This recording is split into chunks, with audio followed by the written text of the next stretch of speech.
Bismillahirrahmanirrahim. Assalamualaikum warahmatullahi wabarakatuh. Alhamdulillahilladzi bi ni'matihi tatimmus shalihat. Asyhadu an la ilaha illallah wahdahu la syarika lahu rabbul ardi was samawati wa asyhadu anna Muhammadan abduhu wa rasuluhu khairul bariyat. Sallallahu alaihi wa ala sahbihi wal ali waz zawjati amma ba'd. نسأل الله العظيم رب العرش الكريم أن يجعل اجتماعنا هذا اجتماعا مرحوما وتفرقنا من بعده تفرقا معصوما وألا يجعل فينا ولا معنا ولا بيننا شقيا ولا محروما وأن يفقهنا في الدين ويعلمنا التأويل ويجعلنا هداة مهتدين غير ضالين ولا مضلين اللهم آمين. Faham artinya ibu-ibu? Enggak ya? Taib, diaminkan saja. Intinya baik-baik kok. Itu tadi doa ya. Doa agar Allah menjadikan pertemuan kita di sini sebagai pertemuan yang dirahmati oleh Allah. Dan perpisahan kita dari tempat ini sebagai perpisahan yang menjaga kita dari dosa-dosa. Dan kita juga berdoa agar Allah tidak membiarkan ada di antara kita orang-orang yang tidak dapat kebaikan sama sekali. Ya, jangan sampai ada orang yang nggak dapat kebaikan di sini. Artinya semuanya dapat kebaikan, dan supaya Allah Subhanahu Wa Taala menjadikan kita faham terhadap agamanya, mengajarkan tafsir kepada kita, dan menjadikan kita orang-orang yang dapat hidayah serta bisa menjadi teladan bagi orang lain. Allahumma amin. Baik ibu-ibu sekalian, ini kali pertama Ana ngisi di sini, walaupun mungkin ustadz yang paling dekat rumahnya Ana, ya 100 meter dari sini, tapi baru kali ini sampai ke sini. Baik. Insya Allah kita akan bicara tentang sebuah hadis yang diriwayatkan oleh sahabat Nabi yang bernama Suhaib ibn Sinan Ar-Rumi. Siapa namanya? Suhaib bin Sinan Ar-Rumi. Suhaib bin Sinan Ar-Rumi radhiyallahu taala anhu meriwayatkan bahwa Nabi sallallahu alaihi wasallam bersabda, "Ajaban li amril mu'min. Ajaban li amril mu'min." Alangkah ajaibnya keadaan seorang mukmin itu. Inna amrahu kullahu lahu khair. Semua keadaan mukmin itu selalu baik bagi dia. Semua keadaan mukmin, seorang mukmin itu selalu baik baginya. Wala yakunu hadza illa lil mu'min. Dan hal ini tidak akan dialami kecuali oleh seorang mukmin. Hal ini artinya selalu berada dalam kebaikan, dalam kondisi apapun, itu tidak akan dialami kecuali oleh siapa ibu-ibu? Oleh seorang mukmin. In asabahu sarra syakar, fakana khairan lah. Ketika dia sedang mendapatkan nikmat dari Allah, salah satu keadaan orang beriman itu ketika dapat nikmat, dia sedang mendapatkan nikmat, syakar, dia akan bersyukur, fakana khairan lahu, sehingga nikmat yang dia syukuri itu jadi kebaikan baginya, sehingga nikmat yang dia syukuri itu jadi kebaikan baginya. Wa in asabahu dharra sabar, fakana khairan lahu. Kalau dia sedang ditimpa hal-hal yang tidak menyenangkan, itu kondisi yang lain ya. Orang kalau nggak sedang dapat nikmat, maka dia biasanya sedang dapat ujian. Apa yang dilakukan oleh seorang mukmin? Sabar. Dia akan bersabar. Dan dengan bersabar menghadapi ujian, ujiannya jadi kebaikan lagi buat dia. Ya, dan dengan itu menjadi kebaikan buat dirinya. Ya. Hadis ini diriwayatkan oleh Imam Muslim dalam sahihnya, alias dijamin sahih. Nah, kita akan bicara tentang definisi bersyukur dan definisi bersabar. Kapan seseorang dikategorikan bersyukur terhadap nikmat Allah dan kapan seseorang dikategorikan sabar menghadapi musibah atau ujian. Al-Imam Ibnul Qayyim Al-Jauziyah rahimahullah menjelaskan tentang syukur dan sabar ini dalam kitab beliau Al-Wabil As-Sayyib. Beliau mengatakan asyukru arkanuhu thalatha. Bersyukur itu rukunnya ada 3. Rukun itu apa? Rukun tetangga, rukun warga. Rukun tuh nggak berantem gitu rukunnya. Rukun itu artinya tiang. Di sampingnya ibu-ibu ini namanya rukun. Dalam bahasa Arab namanya rukun. Yang tiang. Jamaknya arkan. Jadi ada rukun Islam, maksudnya tiang-tiang yang mendirikan Islam. Rukun iman, tiang-tiang yang mendirikan iman. Kalau enggak ada tiang bisa berdiri? Tidak bisa. Berarti rukun sesuatu adalah yang menegakkan sesuatu, yang menjadikannya tegak, berdiri, eksis. Rukun syukur artinya apa yang menjadikan seseorang itu bisa dikatakan bersyukur. Nah, rukunnya syukur ada berapa? 3. Yang pertama, al-i'tirafu bil qalb. Al-i'tiraf artinya mengakui dalam hatinya bahwa nikmat ini dari Allah. Apapun bentuk nikmatnya ya. Mengakui dalam hati bahwa nikmat ini dari Allah, apapun bentuk nikmatnya. Contoh nikmat apa ibu-ibu? Angkat tangan. Biar saya bisa fokus jawabannya. Sehat, apalagi? Sempat, apalagi? Iman, itu paling mahal, apalagi? Aman. Iman, aman. Aman itu nikmat besar loh. Ya, kalau ndak aman, kita ndak bisa ngaji di sini. Betul? Kalau ndak sehat juga nggak bisa ngaji di sini, ndak sempat juga nggak bisa ngaji di sini, ndak beriman ngapain juga ngaji yang ndak beriman. Ya. Kenapa? Waktu luang, ya sama dengan sempat tadi ya. Kemudian kalau kita rinci nih sehat itu akal sehat, jantung sehat, mata sehat, telinga sehat, sendi sehat, banyak sekali. Betul? Ya.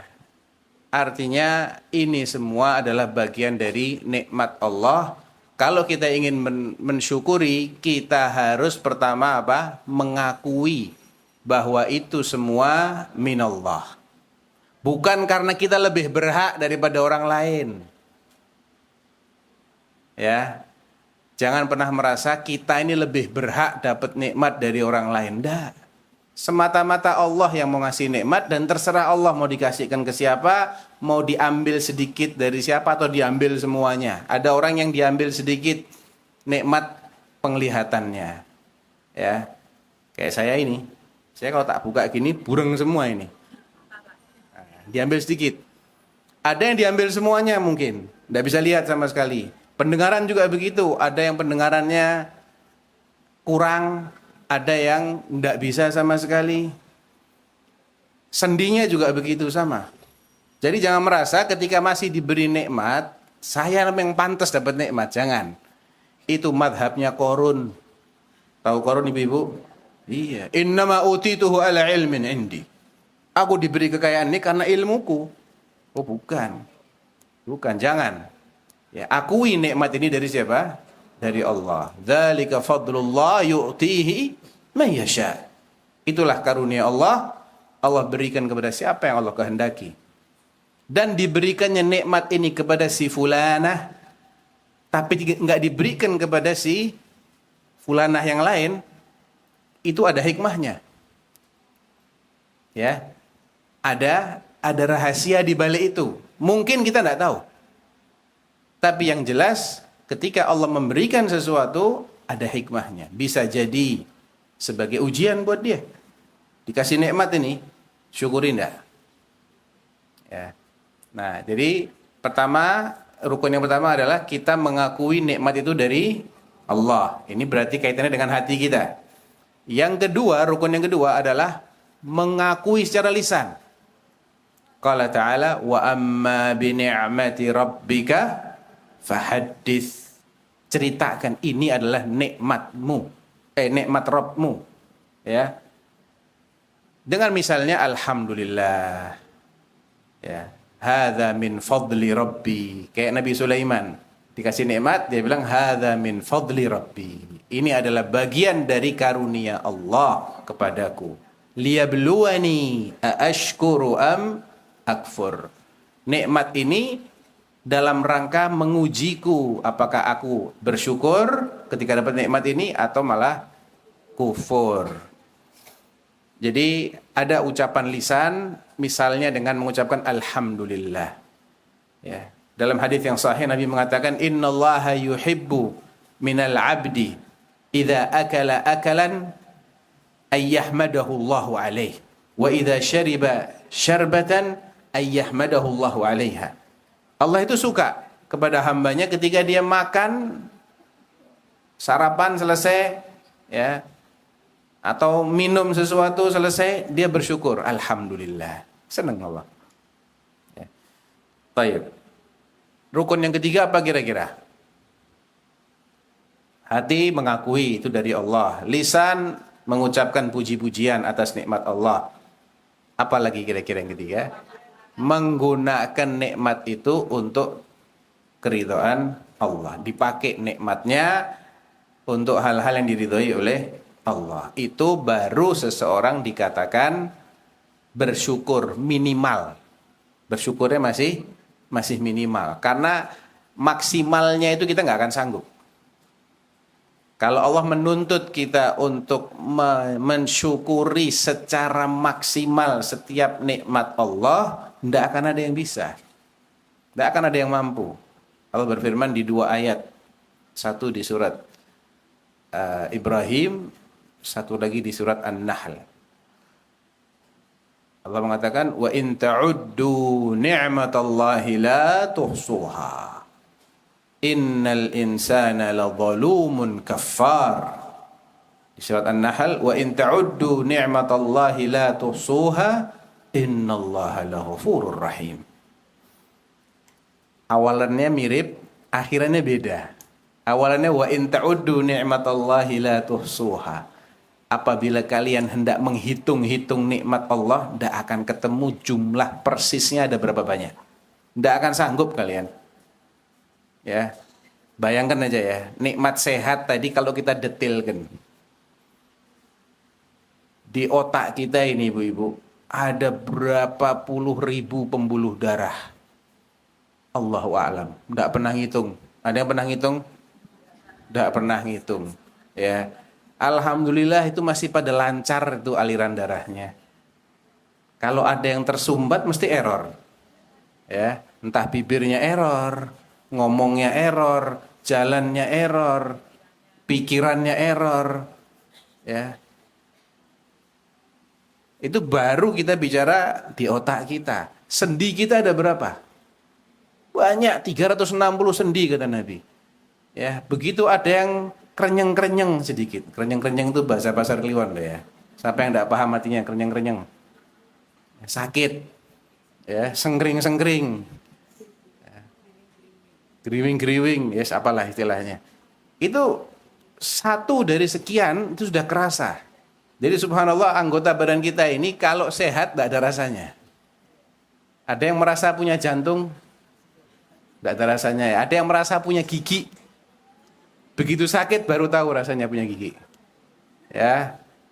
Punya paru-paru udah ada rasanya. Begitu nyesek, oh ya, ada paru-parunya saya ini. Ya, sendi juga begitu. Makanya jarang orang itu sadar dia sedang digerujuk nikmat sama Allah. Lebih terasa nikmat itu ketika dicabut sedikit. Ya Allah, sakit ternyata ya, rematik gitu.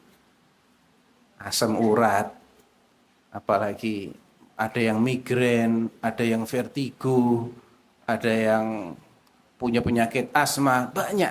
Ujian Allah itu banyak. Tapi di balik itu semua ada hikmahnya. Nah, Allah mengatakan wa in ta'uddu ni'matallahi la tuhsuha. Kalau kalian ini berusaha untuk menghitung-hitung nikmat Allah, tidak akan sanggup tahu jumlahnya berapa. Kalau jumlahnya aja tidak tahu persisnya berapa, kira-kira mungkin nggak semuanya disyukuri? Logika ini, logika. Setiap nikmat harusnya kita syukuri kan? Tayyib. Nah, kita ini harus mensyukuri berapa nikmat tidak tahu. Saking banyaknya. Mungkin nggak kita bisa mensyukuri semua nikmat? Pasti nggak mungkin. Betul? Nah, apalagi untuk memaksimalkan syukur nikmat itu, kita kan harus menggunakan nikmat ini untuk hal-hal yang diridhai oleh Allah. Betul? Nikmat sehat. Kesehatannya dipakai untuk apa?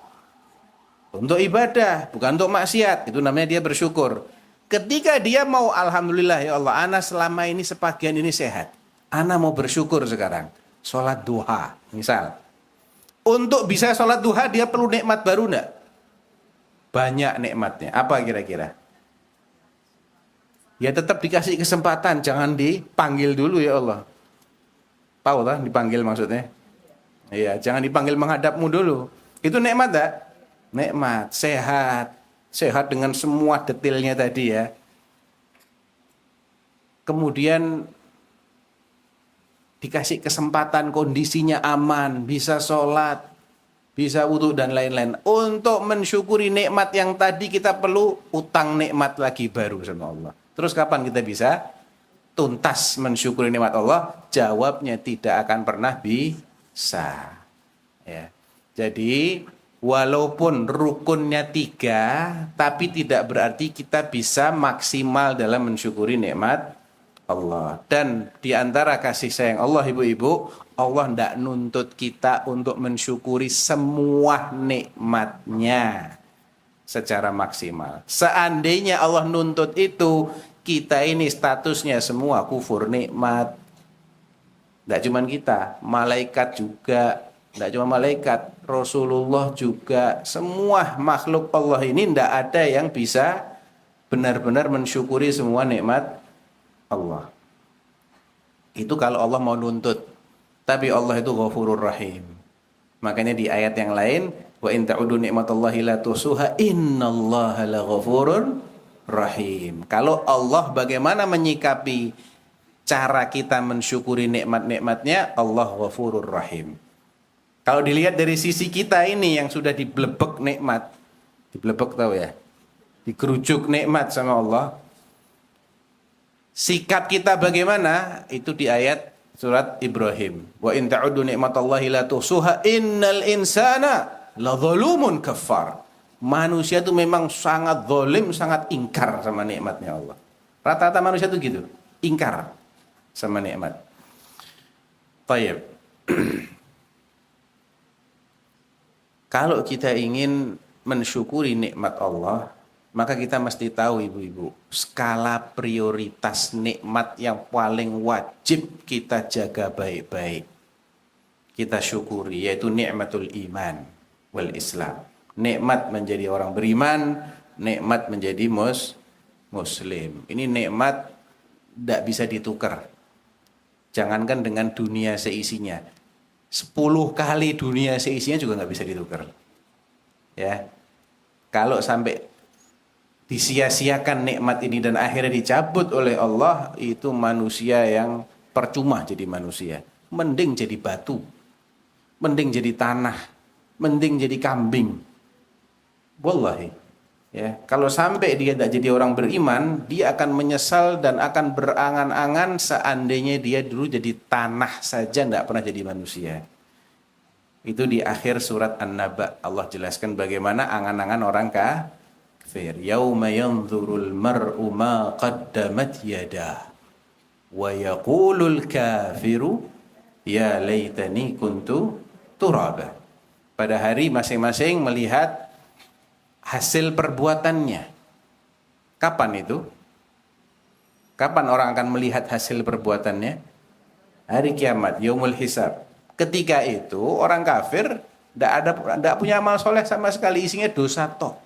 Dari A sampai Z isinya dosa, kufur, tidak ada harapan sedikit pun untuk selamat dari neraka. Boro-boro masuk surga. Keluar dari neraka aja nggak ada harapan. Nah, ketika itulah orang kafir mengatakan, ya laitani kuntu turaba. Aduh, mbok ya dulu aku tuh jadi tanah aja nggak jadi manusia. Jadi percuma jadi manusia kalau tidak beriman.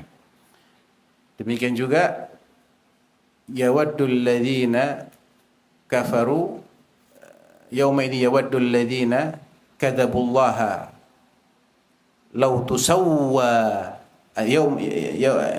yauma idzi yawaddul ladzina kadzabullaha wa rasulahu law tusawwa bihimul arda fala laut sawwa bihimul ard. Intinya pada hari itu orang-orang yang dulunya mendustakan Allah dan Rasulnya itu berangan-angan andai mereka itu diratakan saja dengan tanah. Karena enak kalau jadi tanah, tidak kena hukuman apa-apa, orang tanah kok. Ya. Tayyib. Jadi itulah nikmat yang pertama kali harus kita syukuri, harus kita jaga baik-baik. Ibu-ibu dan semua yang nyimak di sini ya, jagalah nikmat iman dan Islam ini baik-baik. Caranya gimana kira-kira? Taat kepada Allah, apalagi. Iman tuh bisa rusak nggak ibu-ibu? Nah, apa yang merusak iman? Atau bisa berkurang enggak? Bisa. Apa yang mengurangi iman? Maksiat. Apa yang menghilangkan iman? Kufur dan syirik akbar. Itu yang merusak, menjadikan iman kita batal dan hancur lebur. Maka itu yang paling harus kita waspadai. Ya. Kalau enggak belajar apa sih yang namanya kufur dan syirik akbar itu, kira-kira dia bisa enggak menjamin imannya enggak pernah rusak? Enggak bisa. Seseorang tidak bisa menjamin dia enggak batal wudhu kecuali kalau dia tahu pembatal wudhu itu apa. Betul tidak? Iya. Kalau kita enggak tahu apa yang membatalkan wudhu, ya enggak punya alasan dia untuk merasa yakin wudhunya itu tidak batal. Sama.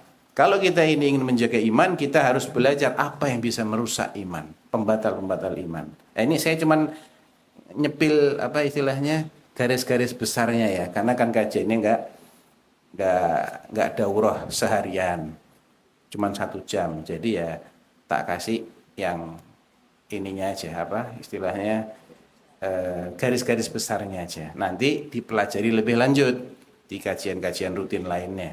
Apa yang bisa membatalkan keislaman dan keimanan kita, wajib kita tahu supaya kita bisa hindari. Apa yang bisa mengurangi iman? Semua bentuk maksiat itu mengurangi iman. Nah, kalau apa ada orang tidak maksiat, Ustaz? Tidak ada kalau orang itu mesti maksiat. Tapi kan Allah kasih jalan keluar. Taubat, istighfar. Ya, begitu taubat diampuni, dihapus lagi. Balik lagi imannya. Ya. Yang menambah iman ketaatan. Jadi makin banyak ibadah, makin kuat iman kita. Itu yang berkaitan dengan apa namanya? Cara bersyukur. Kemudian 2 nikmat yang paling sering kita ini lalai, yaitu adalah kesehatan dan waktu luang. Nabi mengatakan ni'matani maghbunun fihima katsirun minan nas as-sihhatu wal faragh. 2 nikmat besar yang seringkali membuat orang itu justru rugi karena tidak pandai menggunakannya. 2 nikmat besar yang seringkali membuat seseorang itu rugi karena tidak pandai menggunakannya, yaitu kesehatan dan waktu luang. Makanya di hadis yang lain Nabi mengatakan igtanim khamsan qabla khamsin. Ya, raihlah 5 hal sebelum datangnya 5 hal. Di antaranya adalah sihhatuka qabla saqamik. Masa sehatmu sebelum datang kamu jatuh sakit. Syababaka qabla haramik. Masa mudamu sebelum datang masa tua. wa hayataka qabla mautik, hidupmu sebelum datang kematian, wa ghinaka qabla faqrik, saat kamu itu kaya berkecukupan, manfaatkan sebelum kamu jatuh miskin, wa faraghaka qabla syughlik, waktu luangmu manfaatkan sebelum nanti akhirnya datang kesibukan-kesibukan yang menyibukkanmu. Dan 5 hal ini adalah bagian dari nikmat-nikmat besar yang kita wajib syukuri. Tayyib. Adapun sabar yang itu merupakan kondisi lain ya. Kalau orang tidak sedang mendapat nikmat, maka sejatinya dia sedang mendapatkan ujian. Ada kalanya dari satu sisi dia dapat nikmat, dari sisi yang lain dia sedang diuji. Dan itu yang terjadi sebetulnya. Karena nikmat itu juga bagian dari ujian. Nabi Sulaiman ketika diberi nikmat oleh Allah, beliau mengatakan, ha'adha min fadli rabbi liyabluwani aashkuru am akfur. Ini adalah bagian dari karunia Allah semata-mata untuk mengujiku, aku ini bersyukur atau malah kufur. Jadi semua nikmat itu sejatinya adalah ujian. Dan semua ujian sejatinya adalah nikmat. Hah? Ya pada? Ujian itu nikmat, betul nggak? Siapa yang setuju kalau ujian itu nikmat? Angkat tangan, yang setuju angkat tangan. 1, 2, 3, 4. Wah, ini kalah nih. Nek pemilihan kalah ini, sedikit banget ini suaranya ini. Ya, tapi benar itu ya. Setiap ujian itu adalah nikmat. Kenapa nikmat? Nah, karena kalau yang diuji mukmin, ya, yang kita bahas mukmin ya. Kalau orang kafir, ujian itu tidak ada nikmatnya sama sekali. Ujian itu ya azab dunia sebelum nanti dia diadab lagi yang lebih berat. Walanudhiqannahum minal adzabil adna dunal adzabil akbar, kata Allah. Dan kami akan menimpakan kepada orang-orang kafir itu azab yang lebih ringan di dunia ini sebelum nanti mereka dikenai azab yang lebih besar. Kalau kafir tidak ada enaknya jadi manusia kalau kafir. Ahsan jadi apa? Ahsan jadi apa? Tanah. Ahsan jadi batu, jadi kambing. Tidak apa-apa jadi kambing daripada jadi manusia kafir. Kalau mukmin, ujian itu dari sisi yang lain adalah nikmat. Kenapa? Siapa yang tahu berapa banyak dosanya? Angkat tangan. Ayo angkat tangan. Apa tidak pernah merasa punya dosa ini? Jangan-jangan. Siapa yang tidak yakin kalau dirinya punya dosa? Angkat tangan. Berarti yakin punya dosa ya? Baik. Sekarang berapa banyak dosanya? Gimana sih ibu-ibu ini tidak bertanggung jawab, punya dosa kok tidak tahu? Hah? Nah, sekarang pertanyaannya, kalau sadar berdosa aja enggak? Kan gitu toh berarti? Sadar enggak berdosa? Nah, coba sebutkan dosanya hari ini apa aja? Banyak. Nah, banyak itu apa aja?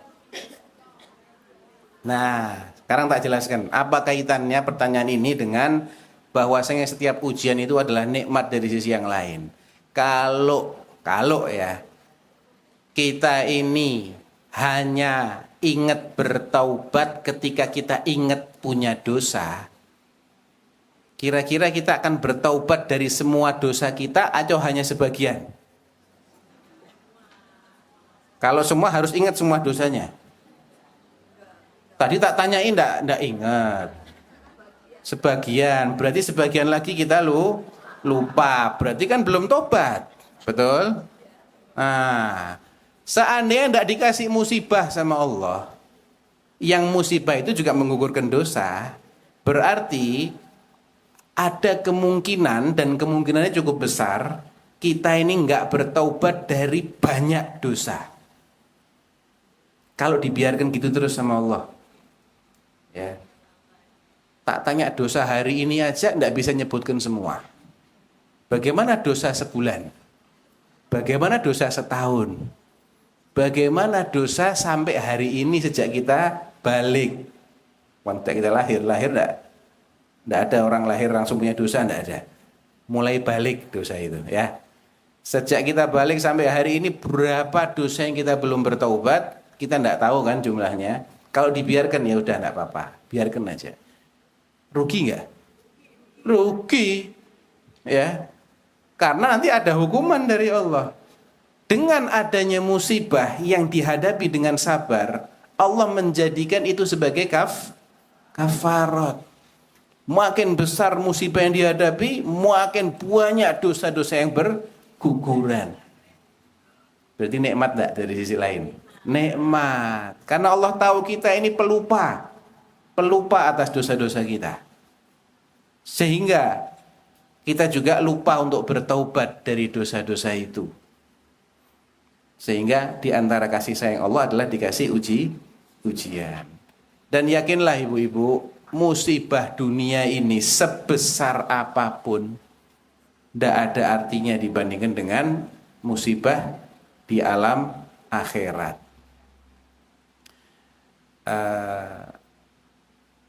Fir'aun dan para pendukungnya yang kafir itu diazab di kuburnya sejak dia mati sampai hari kiamat, sebelum dia masuk ke azab yang lebih berat, ke neraka. Apa azabnya Fir'aun? An-naru yu'raduna 'alaiha ghuduwan wa 'ashiyya wa yawma taqumus sa'ah adkhilu ala fir'auna ashaddal 'adzab. Azab bagi Fir'aun dan para pendukungnya di alam barzah itu adalah disuruh nonton neraka yang sangat mengerikan sehari 2 kali. Pagi sore suruh nonton neraka yang nanti dia akan masuki.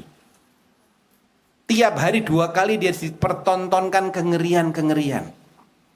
Dan nanti pada hari kiamat Fir'aun dan para pendukungnya disuruh masuk ke azab yang lebih mengerikan lagi. Asyaddal azab, yang paling pedih, yaitu azab neraka yang benar-benar. Nah, itu dialami nggak hanya oleh Fir'aun ya. Fir'aun itu contoh orang kafir yang diazab dalam kuburnya. Semua orang kafir, semua orang munafik, dan sebagian orang beriman mengalami azab kubur. Cuman bedanya kalau orang beriman, azab kubur itu bagian dari mekanisme ngurangi dosa dia. Kalau orang beriman. Tapi kalau orang kafir tidak bisa berkurang dosanya. Tidak ada ampunan bagi orang kafir. Jadi itu hanya cicilan dari azab. Sebelum dia mendapatkan azab yang lebih berat, dia diazab yang kata Allah itu azabul adna. Azab yang lebih ringan dibandingkan azab neraka di hari kiamat nanti. Azab kubur itu azab yang lebih ringan. Orang beriman ketika dia ini dikubur, boleh jadi dia akan merasakan beberapa azab kubur. Banyak dalilnya. Tergantung dosanya seberapa banyak, dan itu sekali lagi bagian dari mekanisme pembersihan dosa. Nah, azab di dunia ini, ibu-ibu, tadi saya bilang ini sehebat-hebatnya azab di dunia. Kalau bagi orang beriman, itu jauh lebih ringan dibandingkan azab akhirat. Makanya orang kafir yang diazab dalam kuburnya itu, ketika dibangkitkan dari kubur, ada di surat Yasin ya. Mereka bilang apa? Qalu ya wailana man ba'athana mim marqadina. Waduh, gawat ini, celaka ini. Siapa yang banguni kita dari tidur kita ini? Apa mereka selama ini tidur? Kalau orang kafir tidak pernah tidur. Orang kafir itu diazab di kuburnya. Tapi dibandingkan dengan ngerinya hari kiamat yang mereka saksikan saat dibangkitkan dari kubur, dan dibandingkan dengan ngerinya azab neraka yang akan segera mereka masuki, azab kubur itu kayak tidur. Man ba'athana min marqadina hadza ma wa'ada ar-rahman wa sadaqal mursalun. Inilah yang selama ini dijanjikan oleh Allah yang Maha Pengasih, yang selalu kita ingkari. Dan sungguh benar apa yang dulu disampaikan oleh para rasul yang tidak pernah kita imani. Ya, cuman percuma kalau nyeselnya saat itu. Nyesel itu sekarang. Ya. Percuma kalau nyeselnya nanti. Udah habis, sudah game over. Ya. Orang kalau menyesal setelah game over, tetap game over tuh. Kalah ya kalah, nggak bisa menang. Game over sudah selesai.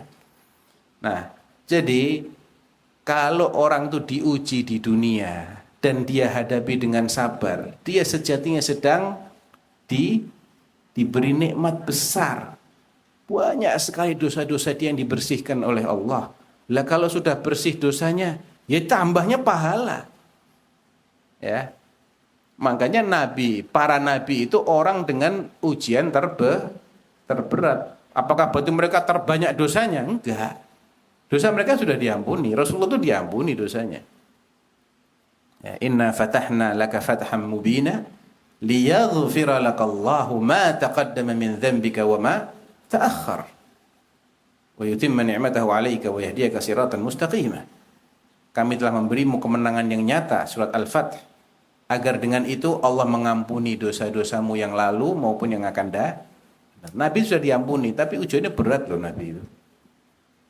Tidak ada manusia dengan ujian yang seperti para nabi. Manusia terberat ujian itu adalah para nabi. Nah, kalau kita kan tidak maksum. Makanya ujian itu salah satu fungsinya adalah menggugurkan dosa. Kalau dosanya sudah bersih, maka derajatnya akan dinaikkan oleh Allah. Nah, nabi itu ujiannya untuk mengangkat derajat beliau. Makanya tidak ada yang bisa menyamai derajatnya para nabi. Jadi, ibu-ibu, sejatinya orang yang dapat nikmat, dia sedang diuji. Dan sejatinya orang yang mendapatkan ujian kalau mukmin dan menyikapinya dengan sabar, sejatinya dia sedang dapat nikmat. Apa nikmatnya tadi? Penggugurkan dosa. Yang kedua, mengangkat derajat, nambah pahala. Ya. Nabi SAW bersabda, la yusibul mu'mina min hammin wala ghammin wala nasabin wala wasabin hatta syaukata yushakuha illa kanat kaffaratan lidhunubihi. Tidaklah seorang mukmin itu merasakan ham. Ham itu kepikiran nanti bagaimana, dolar kalau jadi 20.000 bagaimana, kalau harga semakin naik bagaimana, pajak semakin mencekik bagaimana, BPJS susah bagaimana. Itu namanya ham. Yang dikhawatirkan nanti itu namanya ham. Kalau gham yang sedang dirasakan, apa sekarang yang sedang dirasakan yang tidak enak itu namanya gham. Wala nasabin, nasab itu kecapean. Wala wasabin, wasab itu sakit yang kronis tidak sembuh-sembuh. Udah lama terus saja diobatkan sana diobatkan sini tidak sembuh-sembuh, itu namanya wasab. Hatta syaukata yushakuha, sampai ketika dia kecucuk duri, ya, atau mungkin kayak digigit semut, digigit nyamuk dan seterusnya. Kalau mukmin itu semua jadi penggugur dosa. Enak atau sebetulnya? Nah, kalau dilihat dari sisi itu adalah nikmat memang. Tinggal kita menyikapinya bagaimana. Makanya ini hanya bisa diwujudkan oleh orang beriman. Karena hanya orang beriman yang bisa sabar. Hanya orang beriman yang bisa bersyukur. Orang kafir sabar percuma, orang kafir. Orang kafir itu seperti apa? Seperti orang garap semua soal ujian, tapi tidak pernah daftar sekolah. Kapan diterima? Anda daftar dulu. Baru Anda ikut ujian. Lulus diterima. Wah, saya sudah hafal. Semua pelajarannya saya hafal, lulus ujian, tapi tidak pernah daftar sekolah. Ya tidak akan pernah masuk sekolah, apalagi dapat ijazah. Gitu. Jadi kalau orang beriman, Allah akan terima amalnya, walaupun tidak ada artinya amalan itu. Baik. Nah, sekarang kita bicara tentang sabar. Apa rukun dari sabar? Juga 3. Yang pertama, habsun nafsi anit tasakhut ala aqdarillah. Menahan hati kita dari merasa murka terhadap takdir Allah. Menahan hati kita dari merasa murka, jengkel, ndak nerima terhadap takdir Allah. Yang kedua, menahan apa kira-kira? Sama kayak sabar. Menahan lisan dari ucapan-ucapan yang menafikan kesabaran. Apapun bentuk ucapannya dalam bahasa apapun. Ya. Misalnya ditinggal mati orang yang dia cintai, dia meraung-raung, meratap, teriak-teriak. Itu bentuk tidak sabar. Lisan dia tidak mewujudkan rukun sabar. Apalagi kalau sampai ngucap, kenapa kok saya ya Allah? Saya ini sudah jadi orang baik-baik. Ngaji tiap Rabu pagi. Tiap Selasa. Bahkan dari Senin sampai Minggu, sampai Ahad saya ngaji terus. Puasa Senin Kemis ya Allah. Puasa Ayyamul Bid. Zakat, sedekah semua saya kerjakan. Kok saya masih diuji ya Allah? Sampai terucap itu berarti dia tidak sabar. Rugi enggak? Rugi. Emang kalau dia ngomong gitu musibahnya hilang seketika? Enggak. Tapi yang sudah dia rasakan enggak ada artinya. Karena dia enggak sabar. Sakitnya tetap hanya sakit saja. Enggak menggugurkan dosa. Bahkan nambah murkanya Allah. Faman radhiya falahu ridha wa man sakhita falahu as-sakht, kata Allah. Siapa yang ridha terhadap takdir Allah, dia akan dapat ridha Allah. Siapa yang murka terhadap takdir Allah, takdir-takdir yang menyakitkan, yang musibah-musibah, maka dia akan dimurkai oleh Allah.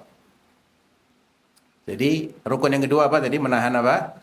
Lisan dari ucapan-ucapan yang menafikan kesabaran apapun bentuknya.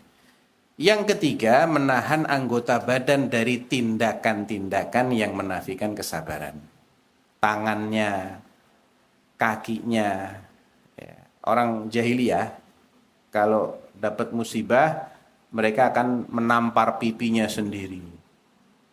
Itu bentuk tidak sabar dengan perbuatan. Merobek kerah bajunya. Syaqqal juyub wa darbal khudud.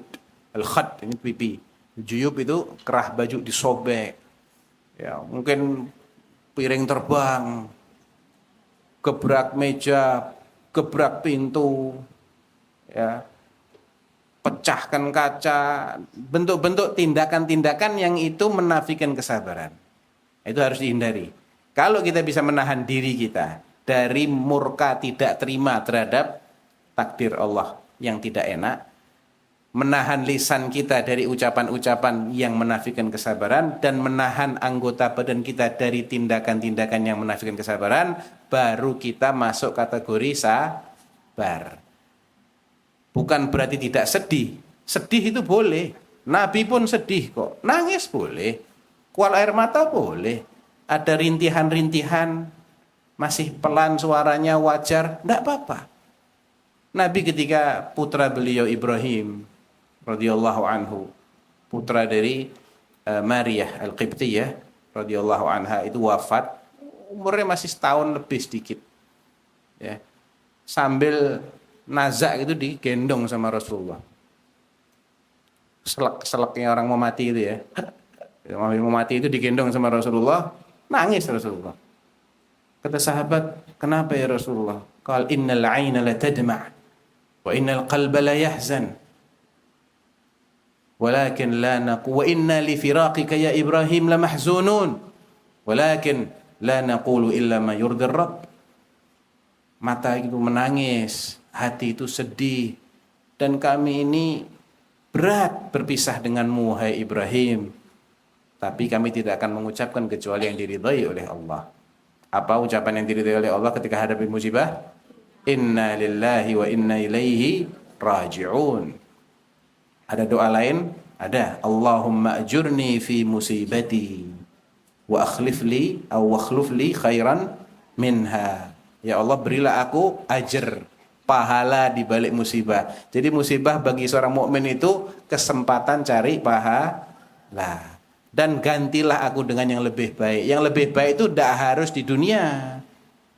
Jangan kita ini kalau minta maunya sesuai keinginan kita, jangan.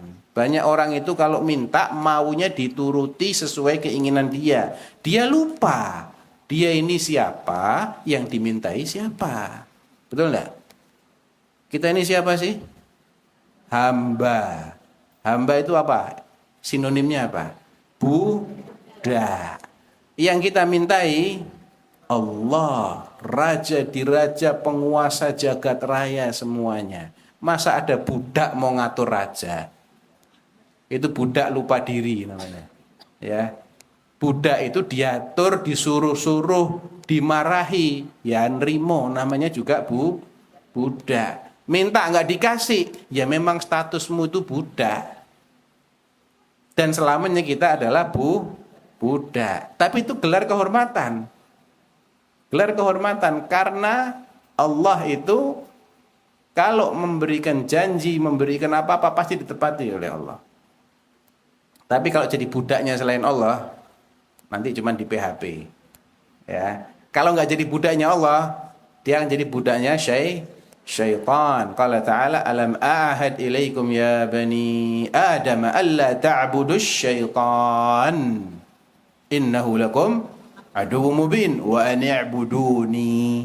Hadza siratal mustaqim. Jadi manusia itu cuma dua sebetulnya. Ibadullah atau ibadus syaitan. Yang tidak menjadi ibadullah fahum ibadus syaitan. Ya. Hakikatnya begitu. Karena apapun yang dia ibadahi, kalau itu bukan Allah satu-satunya, bukan hanya Allah, dia sejatinya mengikuti ajakannya syaitan. Sehingga dia menjadi hambanya syaitan. Jadi kalau kita ini minta sama Allah, jangan lupa kita ini budak. Terserah Allah mau ngasih apa enggak mau ngasih, ngasihnya berapa, kapan, itu 100% haknya Allah. Jangan pernah lupa ini ibu-ibu. Kalau kita lupa, nanti akhirnya kita marah, merasa sudah saatnya kita diberi. Tidak ada itu ceritanya. Jangan pernah ngatur-ngatur Allah. Ya, kita ini diatur bukan yang ngatur. Jangan pernah lupakan status kita ini adalah hamba Allah, budak. Allah kalau ngasih terserah Allah. Terserah Allah itu kapannya terserah, berapanya terserah, bagaimananya juga terserah. Nabi SAW pernah bersabda di hadis riwayat Imam Ahmad dengan sanad yang hasan, "Ma min muslimin yad'u Allah bida'watin laysa fiha ithmun wala qati'atu rahim." Tidaklah seorang muslim minta kepada Allah. Muslim minta doa kepada Allah dengan sebuah doa yang satu, tidak mengandung dosa, dua, tidak mengandung pemutusan silaturahim. Kalau doanya mengandung dosa nanti terhalang, nggak diijabahi sama Allah. Doa yang mengandung pemutusan hubungan kekerabatan, yang ada hubungan rahim antara kita dengan orang itu, kita minta supaya atau permintaan yang mengandung pemutusan silaturahim tidak dikabulkan sama Allah.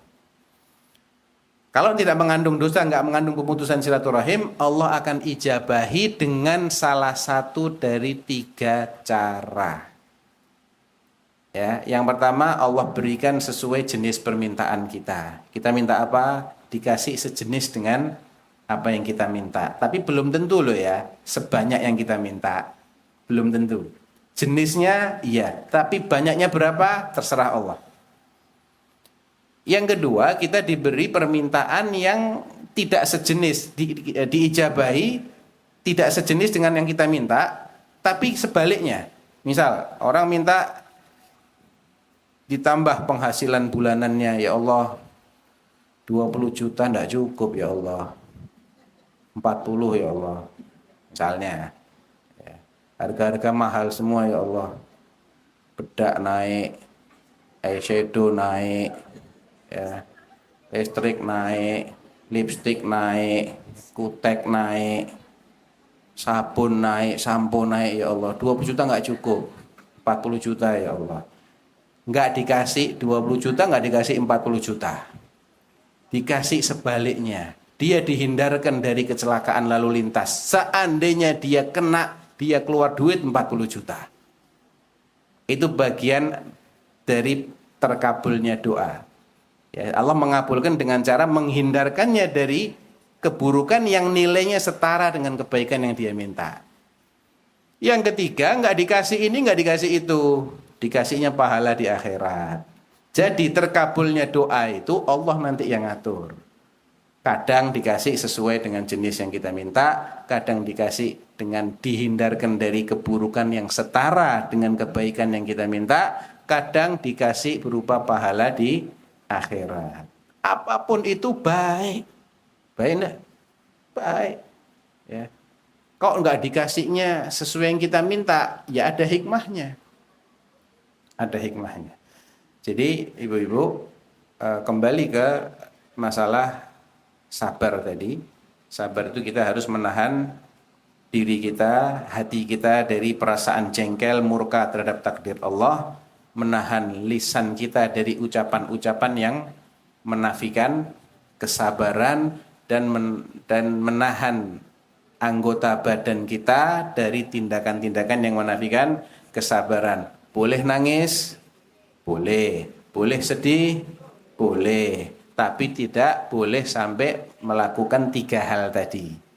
Ya, hatinya murka, merasa tidak pantas dapat musibah ini. Oh, tidak ada ceritanya pantas, tidak pantas. Yang ngatur siapa? Allah yang ngatur. Ya, saya kasih hadis yang agak serem. Siap dengar nggak? Ahsan dengar sekarang daripada nggak pernah dengar sama sekali. Betul tidak? Iya.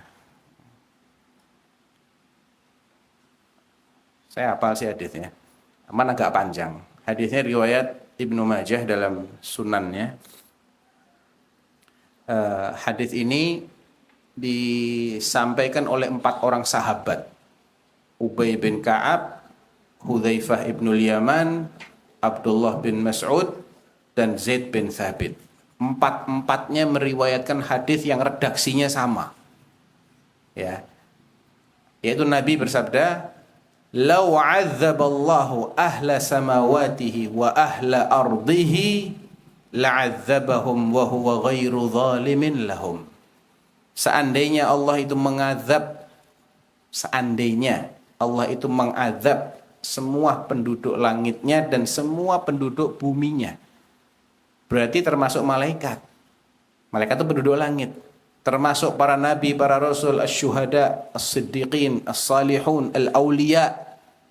Dari jinnya, dari manusianya, semuanya diazab sama Allah. Maka saat mengazab mereka, Allah nggak zalim sama mereka. Jadi jangan pernah punya pikiran saya ndak pantas dapat ini. Ndak ada.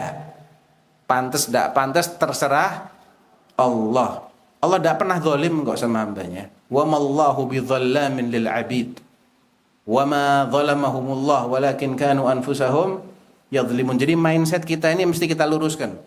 Banyak orang ini mindsetnya salah. Merasa ndak pantas, saya sudah baik kok saya diazab. Jangan berpikir kayak gitu. Kalau pikiran itu benar, ndak ada nabi diuji sama Allah.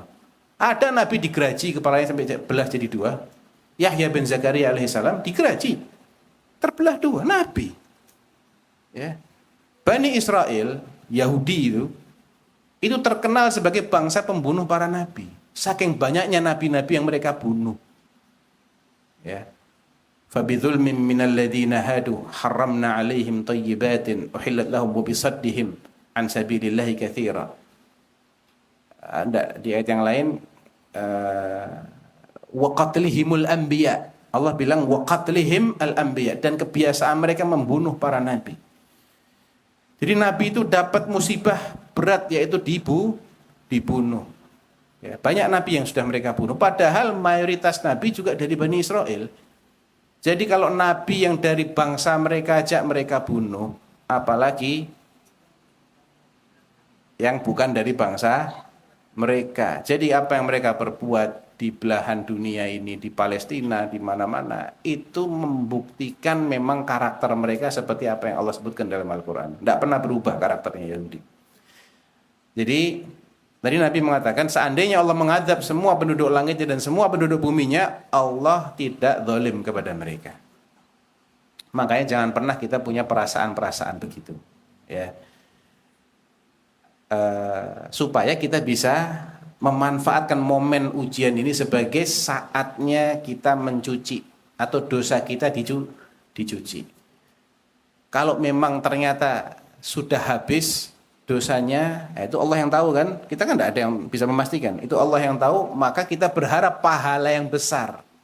Allahumma ajurni fi musibati wa akhlif li khairan minha. Ya Allah, berikan aku ajar, pahala di balik musibah ini. Jadi supaya kita bisa memanfaatkan momentum, mindset kita mesti benar dulu ibu-ibu. Ya, dan tadi saya sudah sebutkan semua dalilnya. Tidak ada satupun kecuali ada dalilnya. Kenapa kita harus begini, kenapa kita harus begitu, semuanya ada dalilnya. Imma dari Al-Quran, imma dari hadis yang sahih. Nah, kalau kita bisa memposisikan diri kita dengan bersyukur saat dapat nikmat dan sabar saat dapat ujian, ya kita adalah orang yang paling beruntung. Semua kondisinya baik. Ajaban li amril mu'min, kata Nabi. Inna amrahu kullahu lahu khair wa la yakunu hadza illa lil mu'min. Semua keadaannya menjadi kebaikan bagi dia dan itu tidak mungkin bisa dialami kecuali oleh orang beriman. Baik, itu kira-kira penjelasan tentang hadisnya Suhaib bin Sinan Ar-Rumi radhiyallahu anhu yang diriwayatkan oleh Imam Muslim dalam sahihnya. Ya, masih ada 25 menit. Tadi kan sampai jam 11 tambah seperempat jam dari pesannya Ami Mahrus. 11, 14 seperempat jam tanya jawab. Tak kasih bonus sekarang. Tanya jawabnya tak tambahi 10 menit, jadi 25 menit tanya jawab. Karena kan banyak ini yang hadir, Masya Allah ya. Kita tutup dengan doa kafaratul majlis. Subhanakallahumma rabbana bihamdik. Asyhadu an la ilaha illa anta astaghfiruka wa atubu ilaik. Wa akhiru da'wana alhamdulillahi rabbil alamin. Assalamualaikum warahmatullahi wabarakatuh.